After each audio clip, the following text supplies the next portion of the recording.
अभी जो पढ़ रहे हैं वो साउंड जा रहा है ना आप लोगों को? आप लोग खुद से भी स्क्रॉल कर सकते हैं, बड़ा छोटा कर सकते हैं।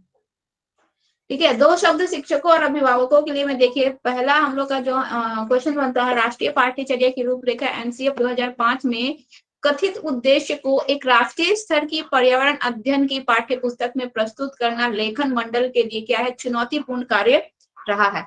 ये हम लोग एनसीएफ का आपको जब नोट्स देंगे, वहां पे एनसीएफ से हम लोग का क्या क्या क्वेश्चन आता है वो उसमें से हम लोग देखेंगे। ठीक है, इसको यहाँ पे छोड़ दीजिए। सेकंड पैराग्राफ में देखिए दिया हुआ है, यहाँ से क्वेश्चन आता है कि इस आयु वर्ग के बच्चे अपने परिवेश को समग्र रूप में देखते हैं, भागों में नहीं। ये चीज हम लोग क्लास 5 का भी दो शब्द शिक्षकों के लिए पढ़े थे, तो उसमें भी ये चीज दिया हुआ था।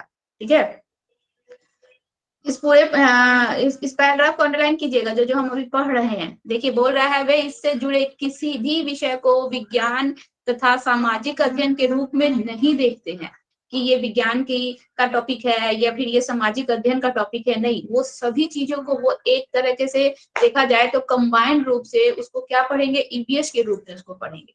ठीक है, अतः यह आवश्यक समझा गया है कि पुस्तक में बच्चों के परिवेश से प्राकृतिक और सामाजिक घटनाओं को समग्र रूप में प्रस्तुत किया जाए। मतलब जो भी हम लोग का नेचुरल या फिर सोशल जो हम लोग के इवेंट्स होते हैं, जो कुछ भी हम लोग के यहाँ पे चीजें दिखाई गई हैं, उसको जो है बच्चों के लिए कैसे दिखाना है, हमको उसको पर्टिकुलर एक डिफरेंट सब्जेक्ट में नहीं, साइंस या फिर सोशल साइंस के सब्जेक्ट में नहीं दिखाना है, उसको हमको ईवीएस टॉपिक को रिलेट करके यहाँ पे बच्चों को दिखाना है। ये प्राइमरी सेक्शंस की बात हम लोग कर रहे हैं। ठीक है, यहाँ से हम लोग का क्वेश्चन बनता है। मैम इसको अंडरलाइन आप कहाँ लोग से? हाँ, तो उसको अंडरलाइन कर लीजिए। सेकंड पैराग्राफ जहां से स्टार्ट हो रहा है, इस आयु वर्ग के बच्चे अपने परिवेश को समग्र रूप में देखते हैं। ठीक है, यहाँ से इसको अंडरलाइन कर लीजिए। ठीक है, और कहाँ तक समग्र रूप में प्रस्तुत किया जाए, यहाँ तक इसको अंडरलाइन कर लीजिए। इससे पहले वाले जब हम लोग बुक पढ़े थे, हम लोग यहाँ पे रिवर्स में जाना है। हम लोग पहले 5 पढ़ लिए, अब 4 पढ़ रहे हैं। पढ़ना हम लोग को चाहिए था पहले 3। मेरे पास 5 का पीडीएफ था, तो हम 5 का पीडीएफ शेयर करके पढ़ा दिया आप लोग को, कोई बात नहीं। तो इससे पहले वाले में 5 वाले बुक में हम लोग क्या पढ़े थे, थीम पढ़े थे। थीम पढ़े थे ना, टोटल 5 थीम होते हैं। 5 थीमों के विषय में हम लोग पढ़े थे उस बुक में। कौन कौन से थीम होते हैं, चैप्टर्स को उसी थीम के अकॉर्डिंग डिवाइड कर दिया गया है। किसी को कोई ऑब्जेक्शन नहीं होता जब हम बोलते हैं। 5 ही थीम होते हैं। नहीं मैम, 6 आप थीम लोग होते। 6 थीम होते हैं, तो इस चीज पे ध्यान दीजिए। ठीक है, सेकंड देखिए, थर्ड पैराग्राफ में ये लाइन है, इंपॉर्टेंट है, इसको अंडरलाइन कीजिएगा कि राष्ट्रीय स्तर पर कक्षा के बहुसांस्कृतिक स्वरूप को प्रतिबिंबित करना एक चुनौतीपूर्ण कार्य है। बहुसांस्कृतिक स्वरूप का मतलब जो हम लोग का डाइवर्सिटी है या कंट्री है, जो हम लोग का भारत में, इसमें कितने सारे कास्ट है, रिलीजियस है, हर एक चीज है। तो यह क्या है, क्लास में, एक क्लासरूम में अगर हम देखें, जैसे कि पूरा कंट्री को देखें, तो यहाँ पे कितने सारे रिलीजियस पर्सन है, सबका अलग अलग पॉइंट ऑफ व्यू है। ठीक है, सब अलग कास्ट के हैं, सब अलग रेस के हैं, सबका अलग अलग चीज है। क्लासरूम भी तो हम लोग का वही है, अगर छोटे तौर पे देखा जाए। वहाँ पे डिफरेंट डिफरेंट कल्चर्स के बच्चे आते हैं, उनका रिलीजियस अलग है, हर चीज उनका डिफरेंट डिफरेंट है। तो यह क्या होता है, एज ए टीचर्स के लिए ये बहुत ही मतलब चैलेंजिंग जॉब होता है। इसको अंडरलाइन कीजिएगा आप लोग। इसके बाद देखिए बोल रहा है कि यह आवश्यक समझा गया है कि सभी बच्चे को महत्व मिले और उनका सामाजिक सांस्कृतिक रहन सहन आदि सभी महत्वपूर्ण हो। तो क्लासरूम में जब हमको डिफरेंट, वहां पे डिफरेंट बहुत सारे डिफरेंस दिख रहे हैं बच्चों में, उनके कास्ट में, सब चीज में डिफरेंस जो दिख रहे हैं, तो वहां पे हम किसी को डिमोरलाइज नहीं कर सकते या फिर किसी को मार्जिनलाइज नहीं कर सकते हैं कि तुम जो है छोटे कास्ट के हो तो तुम हमारे साथ नहीं बैठ सकते हो, या फिर तुम्हारा जो है रिलीजियस या फिर चीजें अलग हैं तो वो हम लोगों के कल्चर्स के साथ मैच नहीं करती है, तो उसको मार्जिनलाइज कर दिया गया है, उसको समाज से अलग कर दिया गया है। ऐसा यहाँ पे कुछ भी हम लोग नहीं कर सकते हैं। देखिए बोल रहा है कि हम उनका समाज, उनकी संस्कृति, रहन सहन, इन सभी को हमको इम्पोर्टेंट देना। जितने भी वहां पे पर्सन है, हर किसी के कास्ट को, रेस को, उनके जो हाव भाव है, रहन सहन है, इन सब चीज को हमको इम्पोर्टेंस देना है। हम किसी को वहां पे गलत नहीं बोल सकते हैं या फिर किसी को डिमोरलाइज नहीं कर सकते हैं या फिर क्लास के बाहर नहीं कर सकते हैं। सबको हमको वैल्यू देना है और सबको साथ लेकर चलना है। एक तरह से बोला जाए तो इंक्लूसिव स्कूल, ठीक है, समावेशी शिक्षा। तो ये चीज हम लोग का यहाँ पे इंपॉर्टेंट था, इसको अंडरलाइन कीजिएगा आप लोग। इसके बाद नेक्स्ट पैराग्राफ में आइए, देखिए यहाँ पे है, इस पैराग्राफ को अंडरलाइन कीजिएगा। इस ये पैराग्राफ आप लोग का एक्स्ट्रा दिया है क्या? मेरे बुक में तो ये चीज नहीं है। एक मिनट, इस विषय से जुड़े मुद्दे पर बातचीत से पहले इस विषय, यहाँ पे देखिए हम लोग का दिया हुआ है। ऐसे क्लास 4 की बुक में थीम नहीं दिया है, लेकिन आप लोगों की बुक में दिया हुआ है, ठीक है। चलिए पहले इस पैराग्राफ को और कंप्लीट कीजिए आगे। तो यहाँ पे देखिए हम लोग जहां तक अंडरलाइन किए थे, इसके बाद भी इसको समझने की कोशिश कीजिए कि पाठ्य पुस्तक लिखते समय मुख्य प्रश्न था कि हम किन बच्चों को संबोधित कर रहे हैं। हम जो ये बुक बना रहे थे, जो करिकुलम बना रहे थे, तो सबसे पहला प्रश्न क्या था कि हम किन बच्चों को संबोधित कर रहे हैं। यहाँ पे हम किसी पर्टिकुलर बच्चे को संबोधित नहीं कर रहे हैं, हम हर एक बच्चे को संबोधित करेंगे, ठीक है। क्या वे किसी बड़े शहर के, किसी बड़े विद्यालय के बच्चे हैं, या किसी झुग्गी झोपड़ी में स्थित किसी विद्यालय में रहने वाले,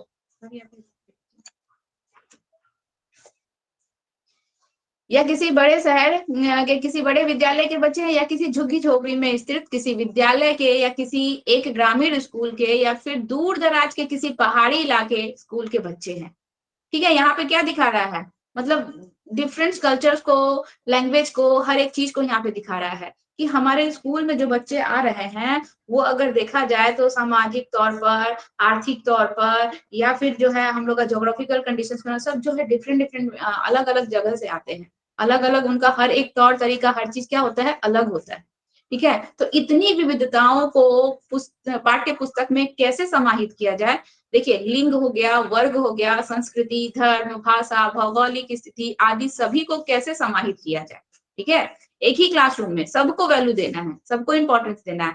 तो बच्चों को व्यक्तियों में होने वाले विभिन्नताओं के प्रति संवेदनशील कैसे बनाए। हर एक बच्चा जो है, मान लीजिए कोई बच्चा जो है वहां पे बहुत अच्छे घराने से आ रहा है, उसे किसी प्रकार का जो है इकोनॉमिकल कंडीशंस नहीं है, लेकिन कोई बच्चा ऐसा भी है जो बहुत ज्यादा आर्थिक तंगी से गुजर कर आ रहा है, बहुत मुश्किलों से वहां पे आके पढ़ाई कर रहा है। तो ये सब मैटर जो है ना, बच्चों को बहुत ही सेंसिटिव तरीके से ये सब मैटर्स को बच्चों को बताना है, ताकि बच्चे उनके प्रॉब्लम्स को समझ सके, ठीक है, उनकी क्या फीलिंग्स है उसको वो जान सके। तो ये कुछ मुख्य मुद्दे थे जो पाठ्य पुस्तक में समाहित किए गए हैं, तथा जिन्हें अध्यापकों को भी अपने तरीके से संभालना होगा। क्लासरूम में अगर टीचर है तो एक बच्चा जो है बहुत अच्छे घराने से है, बहुत पैसे वाला है, उसके पास वैरायटी ऑफ बढ़िया बढ़िया बुक लाता है, पेंसिल बॉक्स लाता है, अच्छे अच्छे पेन्स, पेंसिल्स, कलर्स या क्रेयॉन्स लेकर आता है, और दूसरे बच्चे के पास वो सारी सुविधाएं नहीं है। तो वहां पे हमको एज ए टीचर हमको हर एक बच्चे को जो है हैंडल करना टीचर्स की रिस्पॉन्सिबिलिटी होती है, किसी में किसी प्रकार का कोई भेदभाव ना हो। देखिए इसके बाद दिया हुआ है कि इस विषय से जुड़े मुद्दे पर बातचीत से पहले इस विषय का पाठ्यक्रम पढ़ें। क्या क्या पाठ्यक्रम है, जो कि हम लोग क्लास 5 में भी पढ़ चुके हैं। इस विषय का नया पाठ्यक्रम 6 थीम में बटा है। परिवार एवं मित्र पहला थीम है, भोजन, पानी, आवास, यात्रा तथा हम चीजें कैसे बनाते हैं, ये टोटल हम लोग के 6 थीम है, ठीक है। इसमें से हम लोग का परिवार और मित्र के कुछ उप थीम थे। कितने उप थीम थे? परिवार और मित्र के उप थीम थे ना। हम लोग यहाँ पे थीम के विषय में जाने, सब थीम भी हम लोग के थे परिवार और मित्र के। कौन कौन से थे? नहीं याद है कि हम लोग, किसी को नहीं याद है सब थीम कौन कौन से थे? कि साउंड नहीं जा रहा है? मैम हाँ आपसी संबंध, हाँ काम और खेल, जानवर और पौधे। जानवर और पौधे, वेरी गुड। ये 4 हम लोग के सब थीम थे, ठीक है। चलिए इसके बाद इसमें कुछ नहीं है इस पैराग्राफ में। इस पैराग्राफ को देखिए, विषय पुस्तक में विषय वस्तु बाल केंद्रित रखी गई है, यानी कि चाइल्ड सेंटर्ड। यानी कि बालक क्या होगा, सेंटर में होगा, बालक के अनुसार सिलेबस करिकुलम्स बनाया जाएगा, बालक के अकॉर्डिंग जो है टीचर्स जो है उनको स्टडी करवाएंगे। ठीक है, यहाँ पे बालक जो है वो एक्टिव रहेगा। पहले के एजुकेशन में अगर देखिएगा तो बालक एक्टिव नहीं होते थे। ठीक है, बालक केवल मूक दर्शक की तरह बैठ के टीचर्स के बातों को सुन रहे हैं, बस इतना ही तक सीमित था, कोई एक्टिविटीज नहीं होती थी, या फिर चिल्ड्रन जो है एक्टिव नहीं होते थे। हम लोगों को बाल केंद्रित शिक्षा की व्यवस्था करनी है, विषय वस्तु पूरी तरीके से बाल केंद्रित हो, बालकों के हित के लिए हो, बालकों के लिए हो। ठीक है, जिसमें बालक एक्टिव हो, बच्चे एक्टिव हो, बच्चे एक्टिविटी के थ्रू जो है अपना वर्क करे। तो हमें जो भी एक्टिविटी है बालकों को ध्यान में रखकर करनी चाहिए। यहाँ पे टीचर्स जो है केवल एक सपोर्टर, एक सहायक के रूप में है, उनका कोई यहाँ पे रोल नहीं, केवल वो सहायक के रूप में, उसको मार्गदर्शक के रूप में है। बच्चे का कैसे जो है कहाँ किस फील्ड में बच्चा मूव करेगा तो उसको आगे की तरफ मूव करवाना है, या फिर उसकी क्या कैपेसिटी है, ये सब चीजों में टीचर जो है बच्चों का हेल्प करता है। लेकिन जो भी एजुकेशन होगा वो बाल केंद्रित होगा, बालकों के कैपेसिटी के अनुसार, उनकी योग्यता, उनकी क्षमता, इन सब चीजों को ध्यान में रखकर उनको एक्टिवली वहां पे वर्क कराना है। ठीक है, वो वहां पे एक सुस्त पर्सन की तरह नहीं बैठे रहेंगे कि आए टीचर आए, एक्टिविटी किए, पढ़ाएं, चले गए, बालक केवल एक श्रोता के रूप में बैठ के सुन रहे हैं, ऐसा कुछ नहीं है। यहाँ पे बालक को ही एक्टिव पर्सन यहाँ पे बनाना है। ठीक है, तो यहाँ पे क्या हो रहा है कि पुस्तक में विषय वस्तु क्या होनी चाहिए, बाल केंद्रित होनी चाहिए, जिसमें बच्चे को स्वयं खोज कर पता करने का अवसर मिले। बच्चा क्या होता है, हम लोग अभी प्याजे जी की थ्योरी पढ़ेंगे तो प्याजे जी क्या कहते हैं कि बालक जो होते हैं एक वो नन्हे आविष्कारक होते हैं, ये प्याजे जी का कहना है, याद रखिएगा। प्याजे जी क्या कहते हैं कि बच्चे एक नन्हे आविष्कारक होते हैं जो अपने इन्वायरमेंट में खुद ही इंटरेक्ट करके अपने ज्ञान का निर्माण स्वयं करते हैं बिना किसी की मदद के। ये प्याजे जी का कहना है। एक नन्हे आविष्कारक है, एक नन्हे मनोवैज्ञानिक है जो अपने इन्वायरमेंट के साथ खुद ही इंटरेक्ट होके अपने ज्ञान का निर्माण स्वयं करेंगे। तो यहाँ पे भी उसी बात को बोला गया है कि बच्चे स्वयं खोज कर पता करें, उनको हमको इतना अवसर देना है, इतना हमको उनको मौका देना है कि बच्चे खुद ही एक्टिवली वहां पे वर्क करें। ठीक है, तो पाठ्य पुस्तक में यह प्रयास किया गया है कि रटने की प्रवृत्ति को कम हो।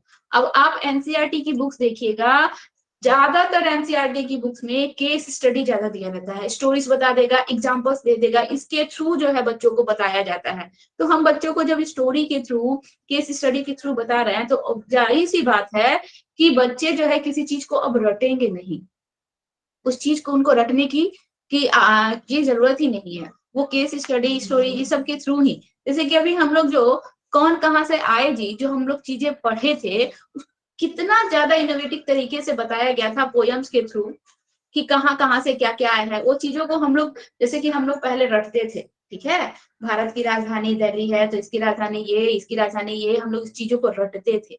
पहाड़ा पहाड़ा जो होता था पहले, हम लोग उस चीजों को रटते थे। चाहे हम लोग जब अपने टाइम पे जब स्टडी किए थे तो जो हम लोग के बुक्स होते थे उसमें डिफिनेशंस बहुत ज्यादा होता था, परिभाषाएं बहुत ज्यादा होती थी, और हम लोग उन चीजों को रट के याद करते थे। लेकिन अब चीजों को देखिएगा, वहां पे रटने की प्रवृत्ति, एनसीईआरटी क्या बोलता है कि रटन प्रवृत्ति को कम किया जाए। ठीक है, जो भी है बच्चे चीजों को जानकर समझकर उसके विषय में अपना ज्ञान का निर्माण करे, उस चीजों को रटे ना। ठीक है, तो रटने की प्रवृत्ति को कम करना है। ये सारे चीजों से यहाँ से सबसे क्वेश्चन आता है, और सिंपली क्वेश्चन नहीं देगा, क्वेश्चन घुमा फिरा के देता है। ठीक है, तो ये चीज भी ध्यान रखिएगा। तो अतः परिभाषाएं, परिभाषा को बुक में कम करना है, वर्णन को, अमूर्त प्रत्यय को स्थान नहीं देना है। ये हम लोग प्राइमरी सेक्शंस पढ़ रहे हैं। अमूर्त प्रत्यय यानी कि ऐसी चीजें जो इनविजुअल है बच्चों के लिए, हमें जो चीजें उनके सामने विजुअल है, जो चीजें देख सकते हैं, ऐसी चीजों को ही हमको प्रेजेंट करके बच्चों को उनका जो है ज्ञान का निर्माण करवाना है। ठीक है, नहीं है, हम तो क्लास में आगे बोल रहे हैं। नहीं मालूम, हम क्लास पाठ्य पुस्तक में जानकारी देना बहुत ही सरल कार्य है। पाठ्य पुस्तक के माध्यम से जानकारी देना बहुत ही सरल कार्य है। वास्तविक चुनौती क्या है? अब मान लीजिए ये बुक है, हम बुक पढ़ रहे हैं, पढ़ के आप लोगों को सारा नॉलेज दे दिए, तो ये तो बहुत ही इजी टास्क है। लेकिन जो वास्तविक जो हम लोग का चुनौती है वो क्या है कि बच्चे को मौका दिया जाए। बच्चा कैसे अपने टैलेंट को कैसे आपके सामने शो करता है, कैसे दिखाता है। तो वास्तविक चुनौती क्या है कि बच्चे को मौका दिया जाए जिससे वे अपने विचार प्रकट करे, उत्सुकता को बढ़ा सके, करके सीखे, प्रश्न करे, प्रयोग कर सके। ये सारी चीजों का हमको बच्चों को क्या करना है, मौका देना है। ठीक है, तो बच्चे पाठ्य पुस्तक में खुशी खुशी जुड़े, इसके लिए पाठकों का प्रस्तुतिकरण विविध तरीके से किया जाना चाहिए। बच्चों को कहानी, किस्सों, संवाद, कविताएं, पहेलियां, हास्यखंड, नाटक, क्रियाकलाप, इन सब चीजें, अगर ये सारी चीजें बुक्स में ज्यादा रहेंगी ना, तो बच्चे उस चीजों को खुशी खुशी एक्सेप्ट करेंगे और बच्चों को वो चीजें इंटरेस्टिंग लगेगी। जैसे कि आप ही लोग वो जो पोयम पढ़े थे, कौन कहाँ से आए जी, वहां पर रटना नहीं था, आपको नहीं बिल्कुल भी माइंड लगाना था। कितना सुंदर पोयम था और कितना मजेदार पोयम था, आप लोग पोयम पढ़ते पढ़ते ही वो सब चीजें याद कर लिए। तो ऐसी चीजें वहां पे होनी चाहिए, कहानी, किस्से, कविताएं, ये सभी चीजें होनी चाहिए ताकि बच्चे जो है खुशी खुशी उसको एक्सेप्ट कर ले। ठीक है, क्यों बोल रहा है, क्योंकि बच्चे कहानी के पात्रों से अपने को आसानी से क्या करते हैं, जोड़ सकते हैं। वो अपने आप को, जो भी स्टोरी पढ़ेंगे ना, उसमें से किसी एक कैरेक्टर को चुन लेंगे और वो अपने आप उसी कैरेक्टर में ढल जाएंगे। तो ये चीजें हम लोग को बच्चों में देखने को मिलती है। तो पुस्तक में प्रयुक्त भाषा भी हम लोग का क्या होना चाहिए, औपचारिक नहीं बल्कि बच्चों की आम बोलचाल की भाषा होनी चाहिए। हम बच्चे प्राइमरी सेक्शंस में जब स्कूल जा रहे हैं तो हम उसको स्टैंडर्ड लैंग्वेज में नहीं बताएंगे। एक छोटा बच्चा है, मान लीजिए 6 साल में बच्चे स्कूल जाना शुरू कर रहे हैं, 6 साल में बच्चा स्कूल जा रहा है, हम मानते हैं कि बच्चा अपनी पूरी भाषा का ज्ञान लेकर स्कूल जाता है, बच्चा एकदम ब्लैंक पेपर बन के नहीं जाता है। लेकिन वहां पे हम जो है इंग्लिश में उससे बातें करें, टॉक करें, तो क्या बच्चे को वो लैंग्वेज समझ में आएगा? नहीं, उसको तो वो लैंग्वेज समझ में नहीं आएगा। तो शुरुआती दौर में हम बच्चों से आम बोलचाल की, उनकी जो अपनी भाषा है, उनकी जो मातृभाषा है, उस भाषा में ही बात करें ताकि बच्चा जो है चीजों को समझ सके, जान सके। ठीक है, अब हम अभी आप लोगों से मान लीजिए बंगाली में बात करें, चाहे किसी अदर लैंग्वेज में बात करें, तो वो चीजें आप लोगों को समझ में ही नहीं आएंगी, तो फिर क्या फायदा। तो हमें शुरुआती दौर पे बच्चों को, इसके बाद धीरे धीरे स्टैंडर्ड लैंग्वेज की तरफ हमको मूव करना है। ठीक है, ये फर्स्ट पेज था। सेकंड पेज देखिए, बोल रहा है ये पैराग्राफ में, ज्ञान सृजन के लिए बच्चों का क्रियात्मक रूप से शामिल होना जरूरी है। मतलब ज्ञान सृजन का मतलब क्या है, उनका समझ का निर्माण हो, वो किसी टॉपिक का कॉन्सेप्ट उनका अच्छे से क्लियर हो। तो इसके लिए बच्चों का क्रियात्मक यानी कि एक्टिव होना, ठीक है, बच्चों का खुद भी उस चीज में इन्वॉल्व होना, एक्टिव होना बहुत ज्यादा जरूरी है। जैसे कि हम लोग पहले के एजुकेशन में क्या देते थे कि आचार्य जो है वो बैठे हुए हैं पेड़ के नीचे और वर्बली हर चीज बता दिए, बच्चों का कोई पार्टिसिपेशन नहीं होता था, बच्चे एक्टिव ही नहीं रहते थे। यहाँ पे हमको बच्चों का क्रियात्मक रूप से शामिल होना बहुत जरूरी है, बच्चे उसमें पार्टिसिपेट, बच्चों से ज्यादा वर्क करवाया जाए। ठीक है, जैसे कि मैथ्स ही है, हम लोग क्या बोलते हैं कि हम लोग जितना ज्यादा मैथ्स का प्रैक्टिस करेंगे, खुद से बनाएंगे, उतना ज्यादा हमको उसका समझ बनेगा। ठीक है, अगर मैथ्स है, मान लीजिए क्लासरूम में हम जाते हैं, मैथ्स के टीचर हैं, हर रोज हमको 5 मैथ्स जो है ब्लैक बोर्ड पे बना देते हैं, हम लोग कॉपी पे उतार लेते हैं। वो चीजों को करने से हम लोगों को उसका फायदा मिल पाएगा, हम लोग उस चीज का समझ बना पाएंगे? कभी नहीं बना पाएंगे। ठीक है, हम लोग उस चीजों को क्या करेंगे, वहां पे रटेंगे, क्योंकि हम लोग वहां पे एक्टिव ही नहीं है। हम लोग क्या कर रहे हैं, बस उसको ब्लैक बोर्ड से कॉपी में उतार ले रहे हैं। लेकिन टीचर्स के एक चीज बता देने के बाद हम उस पर अपना जो है माइंड का इस्तेमाल कर रहे हैं, हम उसको बनाने की कोशिश कर रहे हैं, वो कैसे बनेगा कैसे नहीं बनेगा, उन चीजों के लिए हम जो है वहां पे बहुत ज्यादा एक्टिव हैं, तो वो चीजें हमारे लिए बिल्कुल भी आसान होगी और हम लोग वहां पे अपने समझ का निर्माण कर पाएंगे। ठीक है, तो बच्चों को एक्टिवली वर्क करवाना है। बोल रहा है पर्यावरण अध्ययन की पढ़ाई को कक्षा की 4 दीवारी के बाहर से जोड़ा गया है। कभी भी हम लोग इन्वायरमेंट स्टडी जब भी पढ़ेंगे तो क्लासरूम के नहीं, क्लासरूम के साथ साथ हम लोग क्लासरूम के बाहर इन्वायरमेंट में जाकर पर्यावरण से जोड़कर इसको स्टडी कराने की बात की गई है। ठीक है, हम लोग जो भी चैप्टर्स पढ़े, एक जगह हम लोग चैप्टर्स पढ़े थे कि बच्चे जो है वो कहाँ घूमने के लिए उनको ले जाया गया, जो भी हिस्टोरिकल प्लेसेस है वहां पे बच्चों को घूमने ले जाया जाए। जो भी डिजीज है तो हम लोग हॉस्पिटल्स में पेशेंट से या फिर डॉक्टर से विजिट करेंगे। तो कक्षा के 4 दीवारी के बाहर बच्चों को ये सारी चीजें बतानी चाहिए। ठीक है, पाठ्य पुस्तक में दिए गए क्रियाकलापों द्वारा बच्चों में अवलोकन क्षमता विकसित करने के लिए उन्हें बाहरी परिवेश, अवलोकन का मतलब ऑब्जर्वेशंस, किसी चीज को, हर बच्चे की अलग अलग कैपेसिटी होती है, कोई बच्चा छोटी से छोटी चीजों को ऑब्जर्व करता है, कोई बच्चा उसको इग्नोर कर देता है। तो बच्चों में ऑब्जर्वेशन की कैपेसिटी बढ़े, बच्चा जो है छोटी सी छोटी चीजों को ऑब्जर्व करे, कहाँ क्या हो रहा है क्या नहीं हो रहा, हर एक चीज को बच्चा ऑब्जर्व करे। तो ऑब्जर्वेशन की कैपेसिटी बढ़ाने के लिए हमको क्या करना है, उनको बाहरी परिवेश, बाग बगीचे, तालाब के किनारे, चाहे हम लोग प्रकृति भ्रमण आदि के अनुभव से जोड़ने की हम लोगों को क्या है, जरूरत है बच्चों। तो इससे उनमें अवलोकन के साथ साथ अन्य कौशल का भी विकास होगा। ऑब्जर्वेशन तो बढ़ेगा नहीं, किसी चीज को ऑब्जर्व करने की कैपेसिटी तो बढ़ेगी, साथ ही साथ और भी उनका स्किल पावर जो है डेवलप्ड होगा। क्या क्या चीजें देखिए, पाठ्य पुस्तक में बच्चों में स्थानीय ज्ञान को विद्यालय के ज्ञान से जोड़ने का भी प्रयास करें। इसका मतलब क्या है, स्थानीय ज्ञान को विद्यालय के ज्ञान से जोड़ने का प्रयास करने का मतलब है कि हम बच्चे को कोई मैथ्स का टॉपिक पढ़ा रहे हैं या फिर कोई कल्चर से रिलेटेड टॉपिक पढ़ा रहे हैं, तो ये चीजें हम प्रैक्टिकली अगर बच्चों को बताएंगे ना, या फिर करिकुलम के थ्रू बताएंगे ना, तो बच्चे उस चीजों को नहीं समझेंगे। अगर हम उसको उनके डेली लाइफ से जोड़कर बताएं, ठीक है, कि जैसे तुम्हारे घर में शादी ब्याह होती है तो कैसे जो फंक्शंस होते हैं, कैसे दूल्हा पक्ष और दुल्हन पक्ष आपस में मिलते हैं, क्या क्या प्रोग्राम्स होते हैं, कैसे क्या क्या चीजें होती हैं, तो जो भी चीजें हैं हम उनको उनके दैनिक जीवन से जोड़कर, मान लीजिए मैथ्स का ही हम चीजें बता रहे हैं बच्चे को, शेप्स ही बता रहे हैं, ट्रायंगल क्या होता है, रेक्टेंगल क्या होता है, तो हम उसको उनके दैनिक जीवन से जोड़कर बताएंगे कि आपकी मम्मी जो रोटी बनाती है वो गोल शेप में होता है, वो हम लोग का सर्कल हो गया, या फिर पापा जो पैसा अर्न करके लाते हैं कॉइन हो गया, वो हम लोग का हो गया, हम लोग जो समोसा खाते हैं वो ट्रायंगल शेप में हो गया। तो अगर चीजों को हम लोग बच्चों के दैनिक जीवन से जोड़कर, ठीक है, उनके पर्सनल लाइफ से जोड़कर अगर चीजों को बताएं, तो बच्चे उस चीज को ज्यादा अच्छे से समझ पाएंगे और वो चीजें बच्चे के माइंड में ज्यादा दिनों तक रहती है। ठीक है, रटी हुई चीजें बहुत ही शॉर्ट टाइम तक रहेगी, लेकिन समझी हुई चीजें हमारे माइंड में फॉर एवर रहती है, हर समय रहती है, वो कभी भी खत्म नहीं होती।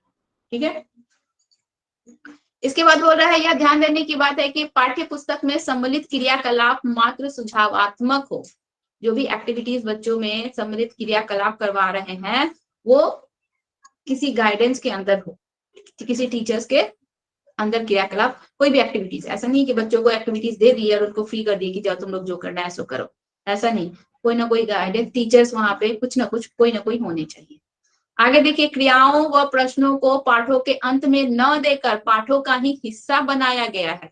जो भी एक्टिविटीज है या फिर हम मान लीजिए जो भी टॉपिक्स पढ़ा रहे हैं उससे रिलेटेड जो कुछ भी क्वेश्चंस है वो क्वेश्चंस हम पूरा टॉपिक खत्म होने के बाद लास्ट में एंड में नहीं पूछेंगे। हम एक छोटा टॉपिक पढ़ा लिए, उससे 4-5 रिलेटेड जो क्वेश्चंस है उसको हम मिडिल में ही पूछेंगे, अंत में ना पूछ के हम उसको बीच में ही पूछेंगे। हम इससे क्या कर रहे हैं, हम इससे आपका आकलन कर रहे हैं। आपको हमने ये जो छोटा सा टॉपिक बताया, इस छोटे से टॉपिक को आपने कितना ज्यादा ऑब्जर्व किया, आपने इसमें क्या क्या चीजें देखी, आप हमारे क्वेश्चंस का आंसर्स दे पा रहे हैं या नहीं, तो उसको पाठ के अंत में ना देकर पाठ के बीच में ही देनी चाहिए। ठीक है, आगे देखिए, अतः अध्यापकों को पुस्तकों में दिए गए क्रियाकलापों और इस्तेमाल की गई सामग्री को स्थानीय परिवेश के अनुसार रूपांतरित करना चाहिए। जो भी हम लोग का वहाँ का एनवायरनमेंट है, वहाँ का स्ट्रक्चर्स है, वहाँ पे जैसा कल्चर्स है, जैसे लोग रहते हैं, उसके अनुसार स्थानीय सामग्री के अनुसार हमको क्या करना चाहिए, उसको ट्रांसफर करना चाहिए। ठीक है, एक्टिविटीज जो भी है। इसके बाद बोल रहा है कि पुस्तक में विविध प्रकार के क्रियाकलाप हैं जो बच्चों को अवलोकन, बहुत सारे एक्टिविटीज हम लोग के एनसीईआरटी की बुक में दिया जाता है। देखिए, दिया हुआ है बच्चों को अवलोकन, ऑब्जर्वेशन, खोज, ठीक है, एक्सपेरिमेंट करना है, वर्गीकरण यानी कि क्लासिफाई करना है, कोई भी एक्सपेरिमेंट करो, चित्र बनाना, बातचीत करना, अंतर ढूंढना, लिखना आदि कौशल सीखने का मौका देगा अगर हम बच्चों को एक्टिवली किसी चीज में पार्टिसिपेट करने का मौका दे तो।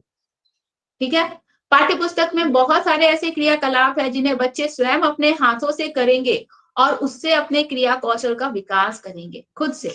ठीक है, ऐसा नहीं कि ड्राइंग बनाना है तो मान लीजिए क्लास से होमवर्क मिला है, मम्मी ड्राइंग का होमवर्क मिला है या कुछ ऐसा हम लोग को प्रोजेक्ट वर्क बनाना है तो मम्मी बना दी और बच्चा केवल उठा के ले आया, नहीं, उसमें बच्चे को एक्टिव रखना है। हाँ, माँ उसका हेल्प कर रही है, मम्मी या पापा उनका हेल्प कर रहे हैं बनाने में, लेकिन कोशिश किया जाना चाहिए कि ज्यादातर बच्चे उसमें इन्वॉल्व हो, बच्चे उस चीज को करें।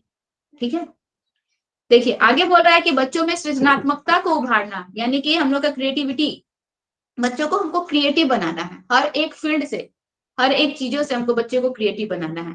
तो बच्चों में सृजनात्मकता को उभारना, रचना करने का कौशल या फिर सौंदर्य बोध का विकास भी होगा। अगर हम लोग इस तरह के एक्टिविटीज बच्चों को स्वयं करने के लिए दे, बच्चे खुद से वो एक्टिविटीज करके लाएं, तो बच्चे खुद से उसमें नया नया इन्वेंट करेंगे, नई नई चीजों को ऐड करेंगे, ठीक है। और उनमें क्रिएटिविटी का और भी गुण जो है वो क्या होगा, विकसित होगा। सौंदर्य बोध का भी विकास होगा। सौंदर्य बोध का मतलब क्या, सुंदरता का विकास होगा? नहीं, उन चीजों को और अधिक कैसे कुशल तरीके से, अच्छे तरीके से वो बना सकते हैं, इन सब चीजों का उनमें क्या होगा, डेवलपमेंट होगा, ठीक है। तो क्रियाकलापों के बाद उस विषय पर चर्चा। देखिए यहाँ से ये क्वेश्चन आता है, पहले तो हम बच्चे क्या करेंगे, बच्चे को हम इन्वायरमेंट में ले गए, बच्चे उन चीजों को ऑब्जर्व किए, पहले हम लोग बच्चे को ऑब्जर्वेशन सिखाएंगे। ऑब्जर्वेशन के बाद क्या है, बच्चे को हम लोग एक्टिवली उसमें पार्टिसिपेट करवाएंगे, इन्वॉल्व करवाएंगे, बच्चे उस चीजों को करे खुद से, ठीक है। बच्चे में पहले ऑब्जर्वेशन का पावर आया, फिर बच्चे एक्टिवली उसमें पार्टिसिपेट किए, इससे बच्चों में सृजनात्मकता आई, ठीक है। इसके बाद हम उस टॉपिक पर बच्चों से क्या करेंगे, डिस्कस करेंगे, विषय पर चर्चा बच्चों को अपने अवलोकन के निष्कर्ष निकालने में सहायक होगी। हम लोग क्या करेंगे, हम बच्चे को कोई टॉपिक दिए, उसको विजिट करने के लिए ले गए, बच्चा गया बाहर में सब चीजों को ऑब्जर्व किया, अच्छे से माइंड में ऑब्जर्व किया, उसमें क्रिएटिविटी आई, अब उससे वो कुछ नया चीज बनाया, क्रिएटिव किया, बनाया। इसके बाद हम, अब बच्चा वो मॉडल बना के लाया, हम क्लास में उसी टॉपिक पर, उसी मॉडल पर क्या करेंगे, बच्चों के साथ डिस्कस करेंगे, चर्चा करेंगे। चर्चा करने के बाद बच्चे जो है चर्चा को अपने अवलोकन के निष्कर्ष निकालने में सहायक होंगे। बच्चा, हम लोग उस पर चर्चा किए, बच्चा उसको शुरुआत में अवलोकन किया, उस पर वो प्रोजेक्ट वर्क बनाया, उस पर चर्चा हो गई। अब बच्चा जो है अंत में खुद ही कंक्लूजन निकालने में क्या होगा, हेल्पफुल होगा। वो इसको किसी अदर की सहायता नहीं करनी होगी, उसका पूरा समझ या ज्ञान का निर्माण तो हो चुका है। वो उसको ऑब्जर्व किया, वो उस पर एक्टिवली वर्क किया, वो उस पर डिस्कस किया, अब बच्चा जो है उसका कंक्लूजन खुद ही निकाल सकता है। तो ये एक पैटर्न है, ठीक है। पहले क्या है, अवलोकन करना, एक्टिवली उसमें पार्टिसिपेट करना, उस पर चर्चा करना, और अंत में उसका निष्कर्ष निकालना। ऐसे क्वेश्चन आता है हम लोग का, ठीक है। तो साथ ही सही दिशा में चर्चा और सुझाव बच्चों के व्यक्तिगत रूप से सीखने में ज्यादा मददगार हो सकती है। सही दिशा में चर्चा हो, सुझाव दिया जाए बच्चों को, तो बच्चों के सीखने में और भी ज्यादा मददगार हो सकती है, ठीक है। इतना क्लियर हुआ? आगे देखिए, बीच में आप लोग कुछ कुछ रिस्पॉन्स दिया कीजिए। बोल रहे हैं कि पुस्तक में इस बात की काफी गुंजाइश है कि बच्चे ज्ञान के लिए शिक्षक और पाठ्य पुस्तक के अलावा अन्य स्रोतों की भी मदद ले। हम लोग इसमें भी देखे थे, इस टॉपिक पे हम लोग आपको ऐसे ही बता देते हैं कि हम लोग केवल जो है, बच्चे जो केवल हैं वह ज्ञान के लिए केवल बुक पर डिपेंड नहीं होते हैं, या फिर केवल टीचर पर डिपेंड नहीं होते हैं। इसके अलावा भी बच्चों को बहुत सारे ऐसे सोर्स हैं जिनसे बच्चों को इन्फॉर्मेशन मिलता है, जैसे कि उनको माता पिता, दादा दादी, घर के जो भी परिवार के सदस्य होते हैं, इनसे, अपने आस पड़ोस, सोसाइटी के लोगों से, ठीक है। इसके अलावा बच्चे, आजकल तो इंटरनेट आ गया है, इंटरनेट से तो कोई भी, अब तो दादा दादी मम्मी पापा का हेल्प भी नहीं लेना पड़ता है। अब तो बच्चे डायरेक्ट इंटरनेट पे जो है सर्च करते हैं और उसका इन्फॉर्मेशन कलेक्ट कर लेते हैं। पहले इतना ज्यादा इंटरनेट नहीं था, सुविधा नहीं थी, तो वो लोग उसका हेल्प नहीं लेते थे, दादा दादी मम्मी पापा से आपके टाइम पे क्या होता था, कैसे होता था। अब तो हर एक चीज बच्चे इंटरनेट के माध्यम से ले लेते हैं। तो देखिए, समाचार पत्र के माध्यम से भी बच्चों को इन्फॉर्मेशन मिलता है, और भी बहुत सारे हम लोग के मीडियम है, रेडियो के माध्यम से, मैगजीन के माध्यम से, इंटरनेट के माध्यम से, इन सब के थ्रू बच्चों को इन्फॉर्मेशन मिलता है। बच्चे केवल पाठ्य पुस्तक और शिक्षक पर ही डिपेंडेंट नहीं होते हैं, ठीक है। तो मात्र सीखने का स्रोत केवल शिक्षक या फिर पाठ्य पुस्तक नहीं है, इसके अलावा भी बहुत सारी चीजें हैं।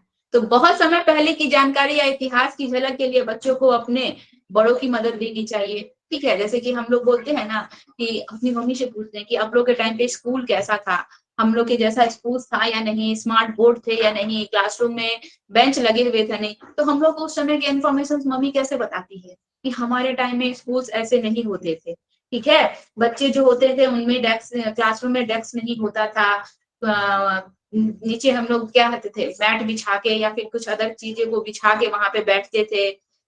इतने सारे बुक्स नहीं थे, इतना हम लोग को कॉपीज और पेंसिल्स नहीं मिलते थे, तुम लोगों की तरह इतना सारा फैसिलिटीज नहीं था। तो वो सारी चीजें हमको कैसे पता चल रही है, अपने पूर्वजों से, ठीक है। तो इससे बच्चों के अभिभावकों और समाज का विद्यालय में जुड़ाव तो होगा, अब देखिए ये सारी चीजें इंफॉर्मेशन जो बच्चे अपने पेरेंट्स से ले रहे हैं, तो पेरेंट्स के साथ भी एक कम्युनिकेशंस का एक मीडियम ये बना, इसके थ्रू ही तो बच्चे पेरेंट्स से बातचीत किए, उनके विषय में जाने, तो उनसे जो है एक जुड़ाव बन जाता है और साथ ही उनका योगदान भी बढ़ता है। अब पेरेंट्स भी थोड़ा इंटरेस्टेड हो जाते हैं कि बच्चों को कुछ और ज्यादा नॉलेज दे, कुछ और चीजों को बताए। तो शिक्षक को भी बच्चों के परिवारों के बारे में जानने का मौका मिलेगा। ऐसे टीचर्स को भी मौका मिलेगा कि हमारे यहाँ ऐसे ऐसे होता है, मम्मी हमारी स्कूल जाती थी। बच्चे अपने फीलिंग्स को, अपनी बातों को क्लासरूम में शेयर करते हैं ना। तो अगर टीचर्स पूछे कि आपके पेरेंट्स कैसे जाते थे, तो बच्चा शेयर करेगा ना वहां कि हमारी मम्मी ऐसे स्कूल जाती थी, चाहे उनके पास इतने सारे फैसिलिटीज नहीं थे। ठीक है, चलिए इसके बाद देखिए यहाँ पे से क्वेश्चन आएगा कि चित्र इस आयु वर्ग के बच्चों की पुस्तकों के महत्वपूर्ण हिस्सा होता है। चित्र ज्यादातर एनसीईआरटी की बुक में देखिएगा चित्र बना रहेगा आपको। चित्र के थ्रू बच्चों को वो चीजें पढ़ने में ज्यादा इंटरेस्टिंग लगती है, ज्यादा वो फोकस करते हैं।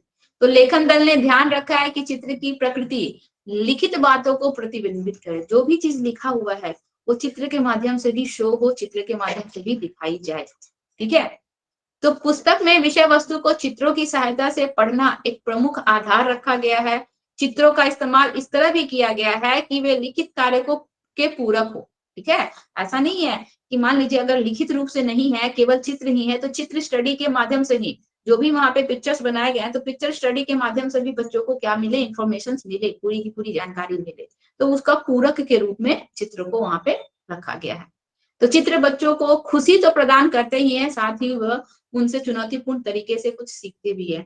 अभी आप देखिएगा छोटे क्लासेस जो प्राइमरी सेक्शंस के बच्चे होते हैं, उनमें जो पिक्चर स्टडी दे दिया जाता है, ये पता है पिक्चर स्टडी क्यों दिया जाता है?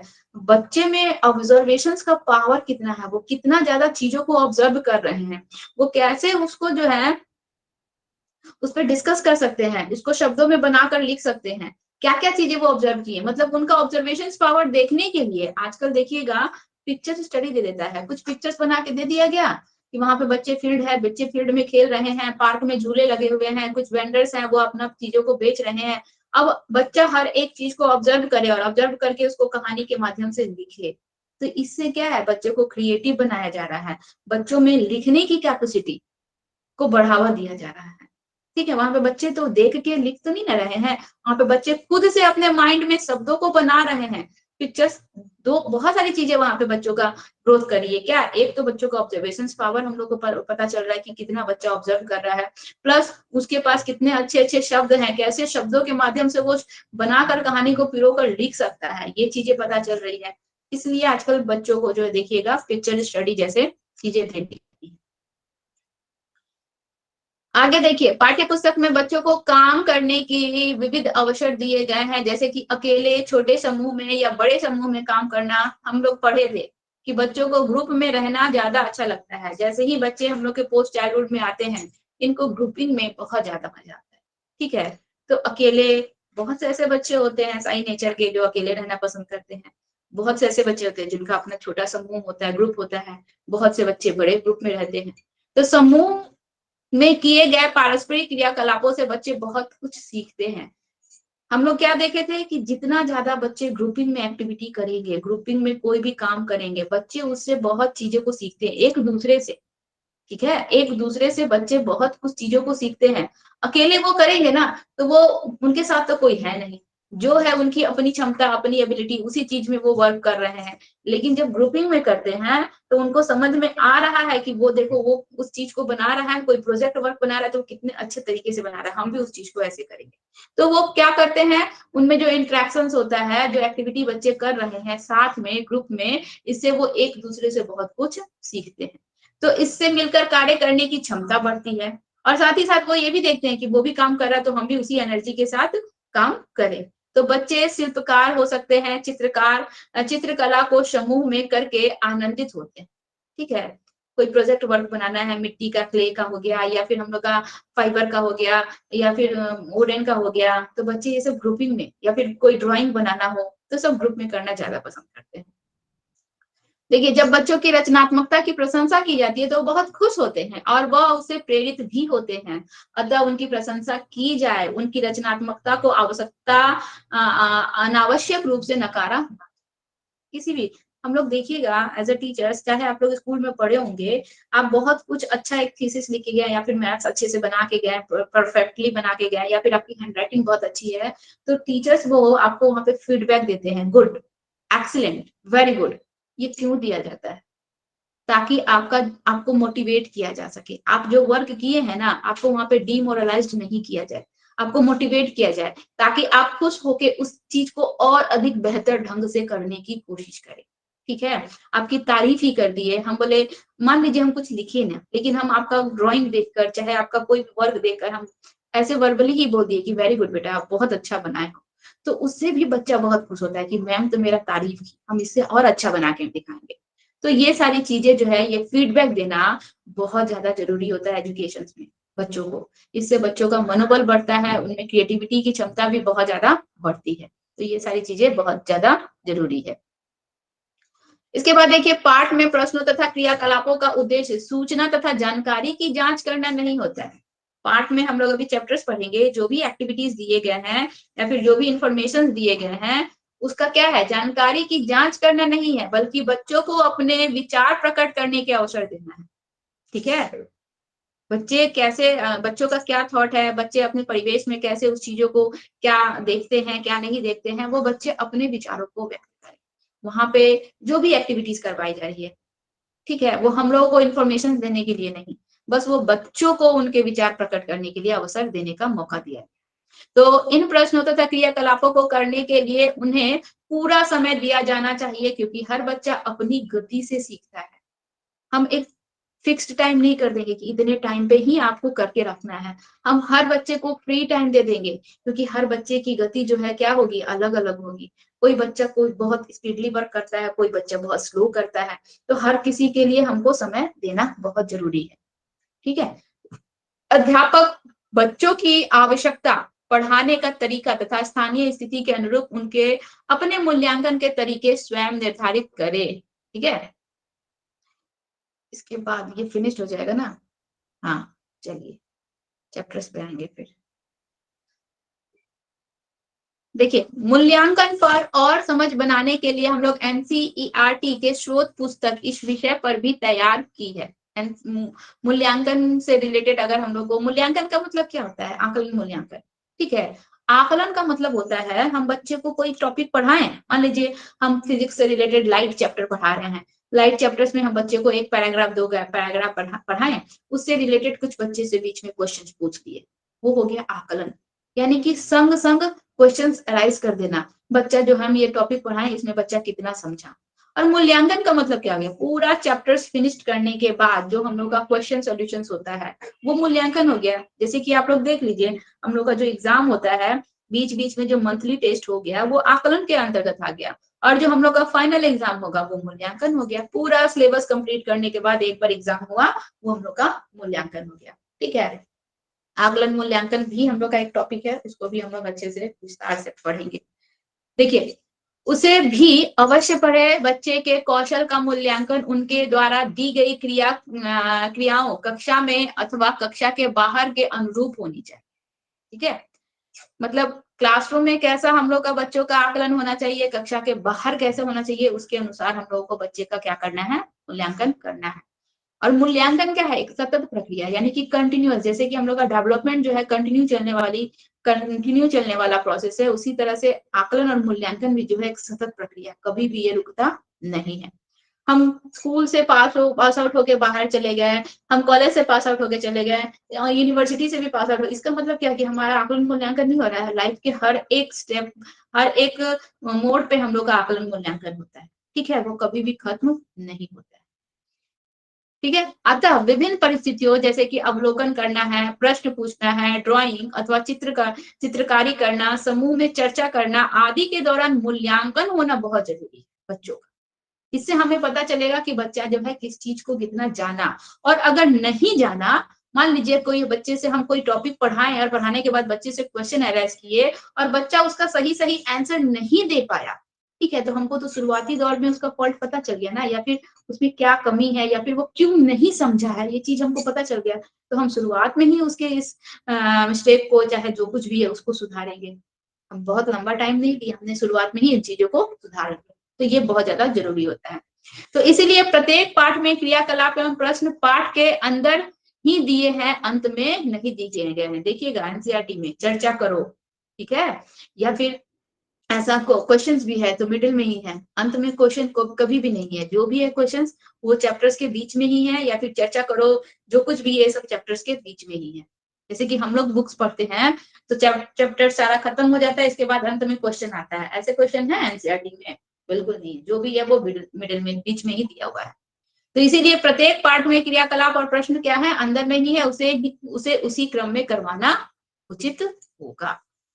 आगे देखिए, पाठ्य पुस्तक के विकास में लेखन मंडल के सामने एक प्रमुख मुद्दा था कि समाज में पाई जाने वाली विभिन्नताओं के प्रति बच्चों की संवेदनशीलता बढ़ाई जा सके, चाहे वे विभिन्नताएं शारीरिक क्षमताएं हो, आर्थिक स्थिति हो, हमारे व्यवहार में अंतर के कारण हो। ये सब बातें हमारे रहन सहन, पहनावे तथा भौतिक सुविधाओं की उपलब्धता आदि से परिलक्षित है। ठीक है, हम लोग कैसे रहते हैं, क्या हम लोग का रहन सहन है, हाव भाव है, इन सब चीजों से ये हमारी विभिन्नताएं नजर आती है। अंतर कैसे नजर आता है? हमारे लैंग्वेज से, हमारे रहन सहन से, हमारे फिजिकल एक्टिविटी से, इन सभी से तो हमारा अंतर नजर आता है। तो इस मुद्दे पर भी बच्चों से बहुत ही सेंसिटिवली बात करने की जरूरत है। हम लोग चैप्टर्स में पढ़ेंगे, बहुत सारे ऐसे चैप्टर्स दिए हुए हैं। तो हमें हर बच्चे से यह समझ उत्पन्न करनी होगी कि किसी भी समाज में भिन्नताएं स्वाभाविक है। आप किसी भी सोसाइटी में जाइए, आपको डिफरेंस मिलेगा। कास्ट हो गया, रेस हो गया, किसी भी चीज में, ठीक है, हर एक चीज में, जेंडर में भी हम लोग का देखिए जेंडर डिफरेंस है, तो हर एक चीज में हम लोग को डिफरेंस मिलेगा। तो हमें इन भिन्नताओं की प्रशंसा तथा सम्मान करना चाहिए, इससे हमें दूर नहीं भागना चाहिए और फिर हतोत्साहित नहीं होना चाहिए। अध्यापकों को इस बात पर विशेष ध्यान देना होगा जिससे सामाजिक मुद्दे को संवेदनशीलता के साथ संभाला जा सके, खासकर जब कक्षा में विशेष आवश्यकता समूह वाले या फिर परेशान माहौल से आने वाले बच्चे। इसका मतलब पता है क्या? हम लोग के जो एक्सेप्शनल चाइल्ड होते हैं, जो बाकी बच्चों की तुलना में देखा जाए तो उनमें कुछ कमियां हैं, कुछ कमजोरियां हैं। तो बच्चे क्या होते हैं, जैसे कि कल आप लोगों से एक क्वेश्चन पूछे कि बच्चा जो है, वो लड़का जो है, उसका लड़कियों की तरह साउंड है, बहुत पतला उसका वॉइस है, साउंड है, बाकी बच्चे उसको परेशान करते हैं, टीज करते हैं। तो वहां पे टीचर्स का रोल सबसे इंपॉर्टेंस है। टीचर्स को क्लास का एनवायरनमेंट ऐसे बनाना है कि कोई बच्चा उसको परेशान ना करे, उसके डेवलपमेंट में कोई भी बाधा ना पहुंचाए। चाहे साथ ही साथ जो बच्चे परेशान कर रहे हैं वो भी तो अपना स्टडी छोड़कर इन्हीं चीज पर फोकस कर रहे हैं, तो उनका फोकस भी मेन स्टडी पर है और उनमें किसी प्रकार का कोई भेदभाव ना हो। तो बहुत ही सेंसिटिव तरीके से इन सब मामले को हमको सुलझाने की, समझाने की बच्चों को आवश्यकता होती है। ठीक है, या फिर बहुत से ऐसे भी बच्चे होते हैं जो परेशान माहौल से आ रहे हैं, जिनमें घर में सोसाइटी ऐसी है जहाँ पे आए दिन कुछ ना कुछ, किसी ना किसी फैमिली में झगड़ा होते रहता है या खुद के फैमिली में झगड़े हो रहे हैं। तो बच्चा क्या है, मेंटली बहुत ज्यादा डिस्टर्ब है। तो ऐसे बच्चे कभी भी क्लासरूम में आएंगे तो स्टडी पे उनका पूरा फोकस नहीं रहेगा। उनका फोकस कहाँ रहेगा? वो माइंड में परेशान रहेंगे। वो वैसे ही, अब घर में घर वाले, परिवार वाले जैसे शब्दों का यूज कर रहे हो वैसे ही शब्दों का यूज करेंगे। कहते हैं ना कि जो जैसा परिवेश में रहता है वैसे ही चीजों को सीखता है। तो वहां पे भी हमको बहुत अच्छे से सेंसिटिवली बच्चे को हैंडल करने की जरूरत है। ठीक है, उसके पेरेंट्स से बात करने की जरूरत है। आगे देखिए, यह पुस्तक कुछ और मुख्य बिंदु हमारे समक्ष रखती है। इस पुस्तक में दिए गए कुछ अध्याय वर्तमान जीवन के उदाहरणों पर भी आधारित है। इन अध्यायों में वास्तविक घटनाओं से संबंधित कहानियां हैं या फिर उन घटनाओं से जुड़े पात्रों की कुछ झलक है, क्योंकि जीवन अपने आप में ज्ञान सृजन और सीखने का अहम स्रोत है। हम अपने लाइफ से ही, अपने जीवन से ही बहुत कुछ चीजों को सीखते हैं। दूसरे का एग्जाम्पल लेना तो दूर की बात है, पहले हम खुद से बहुत सारी चीजों को सीखते हैं। तो साथ ही वास्तविक जीवन से जुड़ी ये घटनाएं हमें प्रेरित भी करती है, हमारे समक्ष एक विशेष रोचक पूर्ण संदर्भ प्रस्तुत करती है तथा हमें हमारे पूर्व अनुभवों पर फिर से विचार करने का अवसर प्रदान करती है। ठीक है, ये आप लोग पढ़ लीजिएगा। इसके बाद लास्ट पैराग्राफ में ज्यादा कुछ नहीं है। देखिए तो आप उसको अंडरलाइन किए हैं क्या? नहीं लेखा।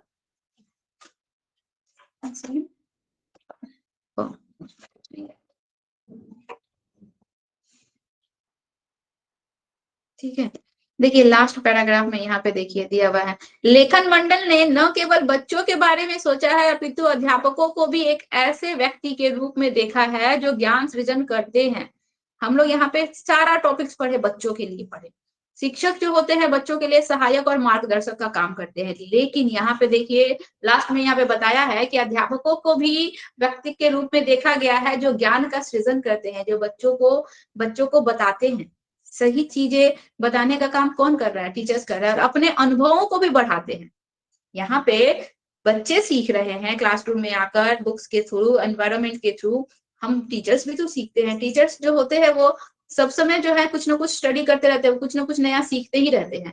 तो टीचर्स खुद भी अपने ज्ञान का सृजन करते हैं, अपने अनुभवों को बढ़ाते हैं। अतः इस पाठ्य पुस्तक को सीखने सिखाने की सामग्री की तरह देखना चाहिए। क्या हो, टीचर्स बच्चों को कुछ सिखाते हैं, टीचर्स बच्चों से भी बहुत कुछ चीजें सीखते हैं। तो यह सीखने सिखाने की सामग्री की तरह देखना चाहिए, जिसके इर्द गिर्द शिक्षक अपनी पढ़ने पढ़ाने की क्रियाकलाप को संगठित करते तथा बच्चों को भी सीखने के अवसर मिल सके। ठीक है, ये था। इससे बहुत सारा क्वेश्चन आता है, और आप चाहेंगे कि सिंपली अगर पूछ देता है क्वेश्चन, तो वैसे नहीं, क्वेश्चन घुमा के पूछता है। आप लोग को क्वेश्चन भी मिलेगा। चलिए पहला चैप्टर आते हैं। चलो चलिए स्कूल। देखिए, जो डाइवर्सिटी की बात हम लोग कर रहे थे, हमारे देश की जो इतनी भिन्नताएं हैं, उस भिन्नताओं की बात ही हम लोग अभी करते हैं। चलो चलिए, स्कूल में हम लोग को देखा गया है कि कितने अलग अलग हम लोग के स्टेट्स है। अलग अलग स्टेट्स में अलग अलग लैंग्वेज बोले जाते हैं। वहां का रहन सहन, खान पीन, घर का बनावट, हर एक चीज अलग होता है। देखिए यहाँ पे स्कूल की बात की जा रही है। ये जो पिक्चर्स आप लोग को दिख रहा है ना, पता नहीं क्लियर दिख रहा है नहीं, ऊपर में लिखा है देखिए असम। ठीक है, असम के बच्चे जो हैं स्कूल कैसे जाते हैं, यहाँ पे देखिए बोल रहा है हमारे यहाँ बारिश बहुत होती है। ये अपनी चीजों को देखिए बता कैसे रहे हैं कि हमारे यहाँ बारिश बहुत होती है, कभी कभी तो चारों तरफ घुटनों तक पानी भर जाता है, फिर भी हम स्कूल जाने से नहीं रुकते हैं। एक हाथ में किताबें उठाते हैं और दूसरे हाथ से बांस को पकड़ते हैं। ठीक है, हम जल्दी जल्दी बांस और रस्सी से बना पुल पार करके स्कूल चले जाते हैं। तो यह कहाँ का जिक्र किया जा रहा है? बारिश कहाँ बहुत ज्यादा होती है और घुटनों तक पानी भर जाता है। तो यहाँ पे असम की बात की जा रही है। असम के बच्चे ऐसे स्कूल जाते हैं। ठीक है, ये सब चीज यहाँ से ही क्वेश्चन आता है। जो जो हम बता रहे हैं बस वहीं से क्वेश्चन आ रहा है। देखिए, ट्रॉली से कहाँ के बच्चे स्कूल जा रहे हैं? तो बोल रहा है स्कूल पहुंचने के लिए हमें रोज नदी पार करनी होती है, खूब चौड़ी और गहरी नदी। नदी के पार जाती हुई मजबूत लोहे की रस्सी होती है। ठीक है, किसकी रस्सी होती है? लोहे की रस्सी। यहाँ पे लोहे की रस्सी को चेंज करके नारियल की रस्सी दे सकता है, या फिर केवल रस्सी दे सकता है। लेकिन आप लोग को वहां पे नोटिस करना है, छोटा से छोटा शब्द चेंज कर देता है। ठीक है, तो लोहे की रस्सी होती है, यह दोनों तरफ से भारी पत्थरों से या पेड़ों के से कसकर बंधी रहती है। ट्रॉली किसका बना होता है? देखिए ब्रैकेट में लिखा हुआ है, ट्रॉली लकड़ी से बना झूला होता है। पुली की मदद से इस रस्सी पर सरकती है। हम 4-5 बच्चे एक साथ ट्रॉली में बैठ जाते हैं और पहुंच जाते हैं नदी के उस पार। यहाँ पे भी चेंज कर देता है, यहाँ पे बोल रहे ना 4-5 बच्चे, वो देगा 7-8 बच्चे एक साथ ट्रॉली में बैठ जाते हैं। नहीं, ट्रॉली हैवी हो जाएगा और टूटने का डर रहता है। तो यहाँ पे 4-5 बोल रहा है, तो 4-5 को ही ध्यान देना है। ठीक है, चलिए आगे देखिए। ये सब आप लोग खुद से पढ़िएगा, आप लोग के पास बुक है, नहीं तो ये वाला पीडीएफ सर को बोलेंगे आप लोग को भेज देने के लिए। ये चीजें यहाँ पे बताई जा रही है कि कैसे कैसे बच्चे। देखिए एक्टिविटीज, अभी हम लोग क्या पढ़े कि ज्यादातर बुक्स में एक्टिविटीज दिए गए हैं, पिक्चर स्टडी करवाया गया है। चित्र 1-2 को देखिए, बच्चे कुएं में बाल्टी खींच रहे हैं। क्या दोनों चित्रों में अंतर बता सकते हो? यहाँ पे ऑब्जर्वेशन दिखा रहा है कि आप में ऑब्जर्वेशन की कितनी कैपेसिटी है। एक बच्चा डायरेक्ट जो है, उसमें कोई रील नहीं लगा हुआ है, वो डायरेक्ट खींच रहा है, उसको ज्यादा फोर्स लग रहा है, उसको ज्यादा मेहनत लग रहा है। दूसरा बच्चा जो है वो रील के थ्रू खींच रहा है, वो इजिली खींच ले रहा है। तो वहां पे ऑब्जर्वेशंस, ठीक है, करने के लिए ये सब चीजें की गई। आप लोग को ये सब चीज को अपने से खुद से डीपली पढ़ना होगा। हर एक चीज हम यहाँ पे नहीं बता सकते हैं। अभी देखिए सीमेंट का पुल, हमें भी कई बार सीमेंट का पुल ही है भाभी, उसके बाद और कुछ नहीं था ना। हमें भी कई बार कई जगह पानी पार करना पड़ता है, तब हम भी पुल से जाते हैं। यह सीमेंट, ईंट और लोहे के सरिये से बना होता है। देखो पुल पर चढ़ते उतरने के लिए सीढ़ियां भी है। तो ये ज्यादातर हम लोग के शहरी क्षेत्रों में होता है। ठीक है। अब देखिए बीच में ही क्वेश्चन दे दिया, यह पुल बांस से बने पुल से किस तरह से अलग है। बीच में ही क्वेश्चन दे दिया, चैप्टर के अंत में क्वेश्चन नहीं दिया है। अंदाजा लगाओ इस पुल को इस समय पर कितने लोग पार कर सकते हैं। वहां पे क्या था, लिमिट था, 4 से 5 बच्चे ही बैठ सकते हैं। यहाँ पे आपको कितने भी लोग जो है उस पुल को पार करके जा सकते हैं, किसी प्रकार का कोई खतरा नहीं है। तो चैप्टर्स के बीच में ही क्वेश्चंस पूछा गया है, ये सब चीजें जो कि हम लोग उसमें पढ़े थे। ये देखिए वल्लम केरल का नाम दिया गया है, यहाँ से क्वेश्चन हम लोग का आता है। वल्लम होता क्या है। केरल के कुछ भागों में बच्चे पानी को पार करने के लिए वल्लम यानी कि लकड़ी की बनी छोटी नाव में बैठकर स्कूल जाते हैं। तो क्वेश्चन आता है कि वल्लम क्या है या फिर वल्लम कहाँ चलता है। तो वल्लम केरल में चलता है और वल्लम लकड़ी की बनी छोटी नाव होती है जिसको बच्चे पानी को पार करने के लिए बच्चे इसका इस्तेमाल करते हैं। ठीक है, सुन रहे हैं ना आप लोग। यस चलिए, आप ही हैं कि बाकी सब चले गए। जी मैम सुन रहे हैं मैम, सुन रहे हैं मैम, चलिए, हम तो देख नहीं रहे आप लोगों को, क्या पता आप लोग सुन रहे हैं मैम। चले गए होंगे। चलिए इसके बाद देखिए ऊंट गाड़ी। ऊंट गाड़ी का सवारी कहाँ होता है। तो हम लोग को पता है ऊंट गाड़ी हम लोग का राजस्थान जैसे एरिया में चलता है। तो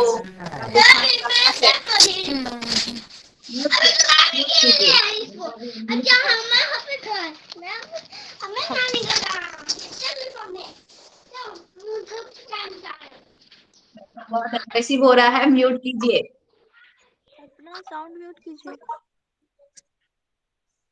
चलिए ऊंट गाड़ी राजस्थान जो दिया हुआ है, हम रेगिस्तान में रहते हैं, हमारे यहाँ दूर दूर तक रेत ही रेत नजर आते हैं, दिन में तो रेत खूब तपती है।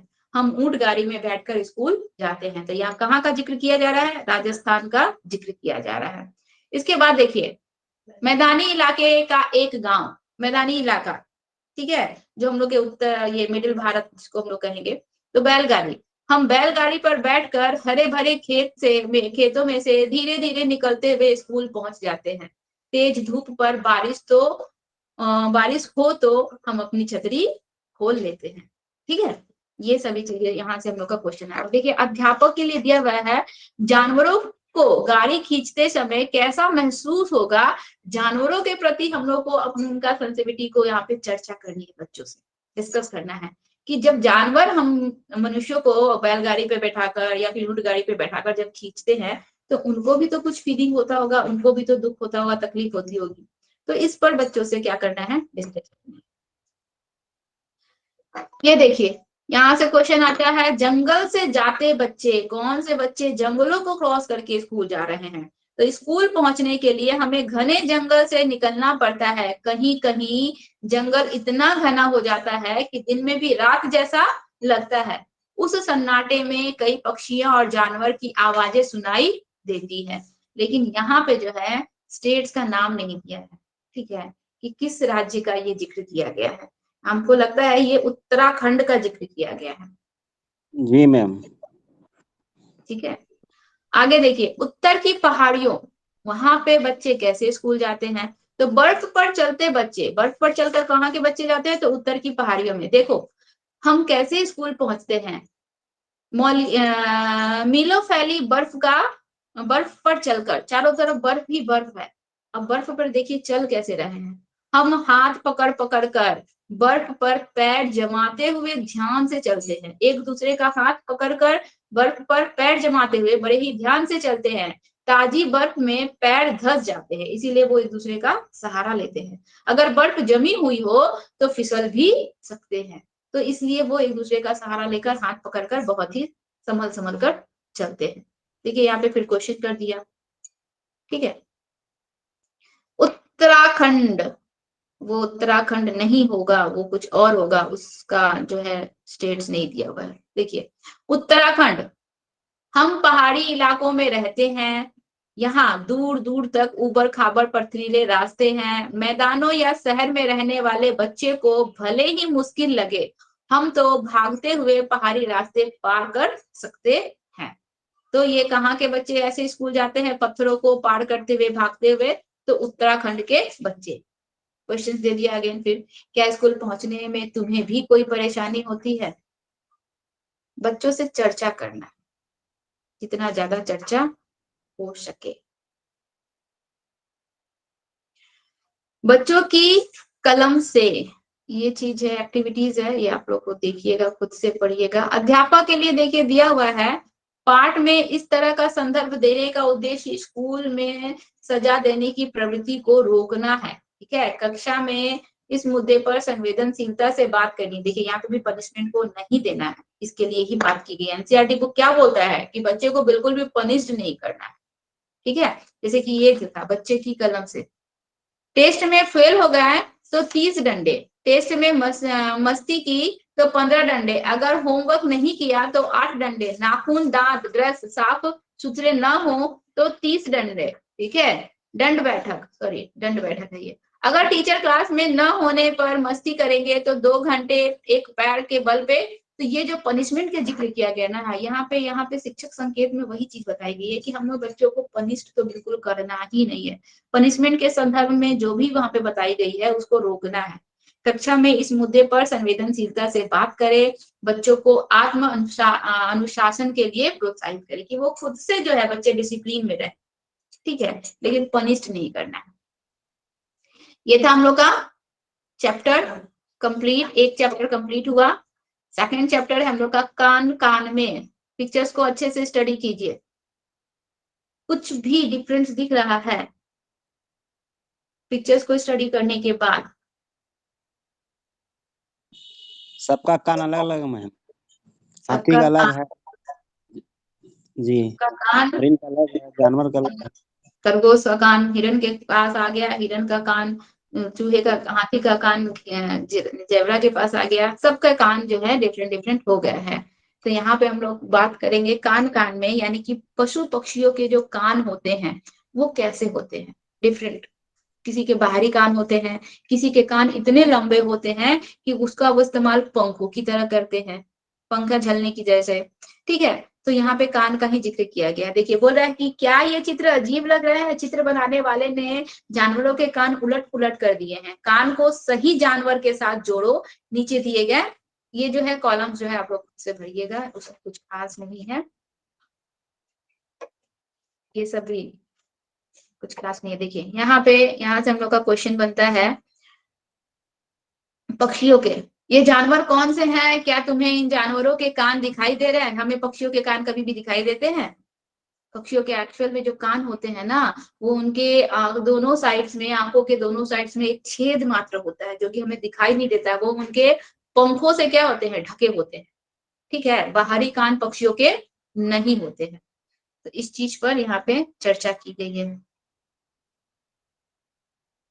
देखिए यहाँ पे देखिए बोल रहा है कि तुम्हें पता है ना कि कान सुनने में मदद करते हैं, कुछ जानवरों के कान बाहर दिखते हैं और कुछ के नहीं। पक्षियों के कान दिखते नहीं हैं, लेकिन उनके सिर के दोनों तरफ छोटे छोटे छेद होते हैं, ये पंखों से ढके रहते हैं। इन्हीं छेद की मदद से पक्षी सुनती है। ठीक है, तो अगर तुम ध्यान से देखोगे तो छिपकली के भी छोटे छेद जैसे कान दिखाई देते हैं, मगरमच्छ के भी छोटे छेद जैसे कान दिखाई देते हैं, लेकिन आसानी से दिखते नहीं है, बहुत ही छोटे होते हैं। ठीक है, अभी देखिए किसकी त्वचा, किसके अनुसार त्वचा की बात की जा रही है, स्किन्स की बात की जा रही है। हम लोग जानवरों के शरीर पे पैटर्न्स देखते हैं, देखिएगा यहाँ पे। अभी तुमने कुछ जानवरों की पहचान की उनके कानों से, अब कुछ जानवरों को उनके खाल से पहचानो। देखिए सारे एनिमल्स के बॉडी के ऊपर से स्किन्स को हटा दिया गया, सभी एक जैसे दिख रहे हैं, किसी का कोई पैटर्न नजर आ रहा है, सब एक जैसे नजर आ रहे हैं। देखिए बोल रहा है कि चित्र में कुछ जानवर एवं उनकी खाल बनी है, इन जानवरों का उनकी खाल से मिलान करें, जानवरों के चित्रों से उनके शरीर के खाल के डिजाइन भी बनाएं। चलिए देखिए यहाँ पे एक चीज दिया हुआ है, क्वेश्चन दिया हुआ है। ये क्वेश्चन आता है हम लोगों का नीचे में, जस्ट पिक्चर्स के नीचे में, कि जानवरों की खाल पर डिजाइन उनके शरीर पर बाल होने के कारण होता है। अब हमें शेर के शरीर पर या बाघ के शरीर पर या गिलहरी के शरीर पर जो पैटर्न्स नजर आते हैं, एक्चुअल में वो पैटर्न्स क्या कोई डिजाइन बना होता है? नहीं, वो उनके शरीर पे जो रोए होते हैं, जो बाल होते हैं, उसी बाल के कारण वो पैटर्न नजर आते हैं। अगर उनके शरीर से वो बाल को हटा दिया जाए, वो रोम को हटा दिया जाए, तो सभी के सभी एक जैसे दिखेंगे, किसी के बॉडी पे कोई पैटर्न्स नहीं दिखेगा।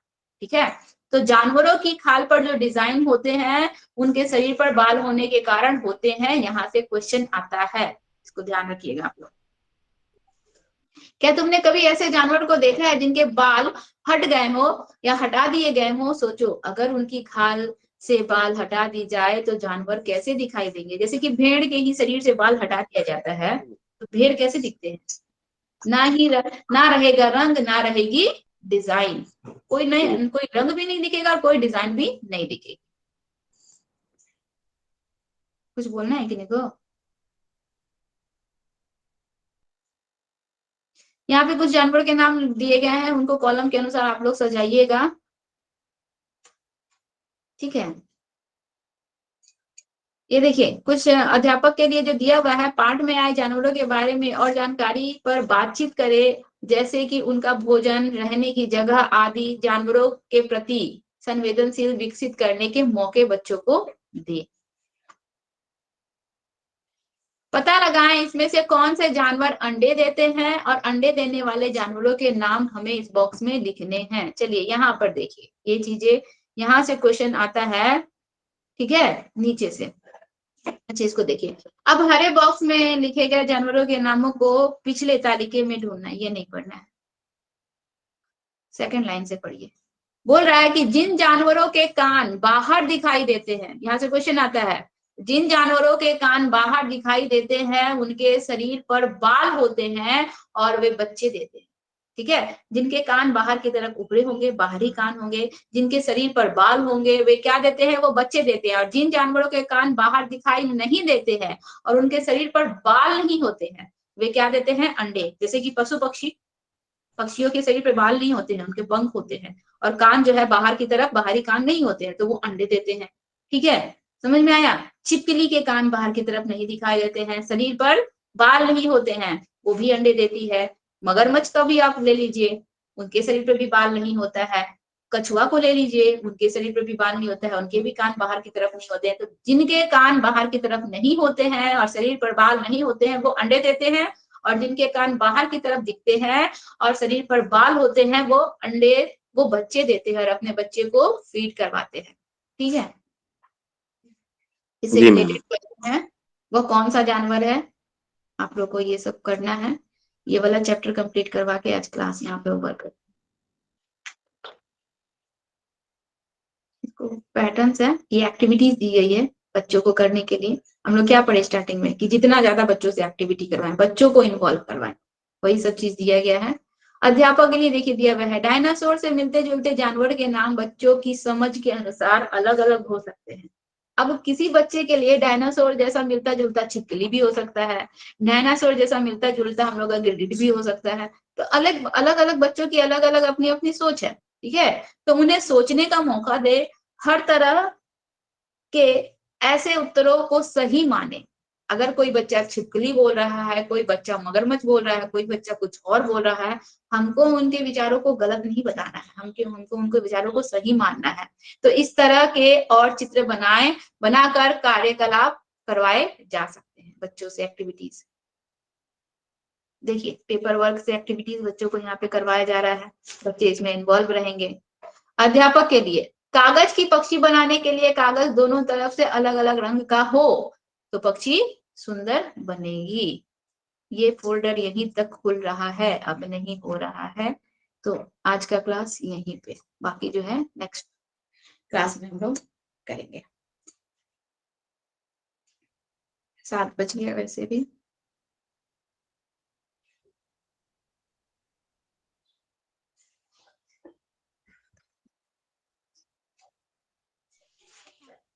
ठीक है, तो फिर आज का क्लास यहीं ऑफ करते हैं।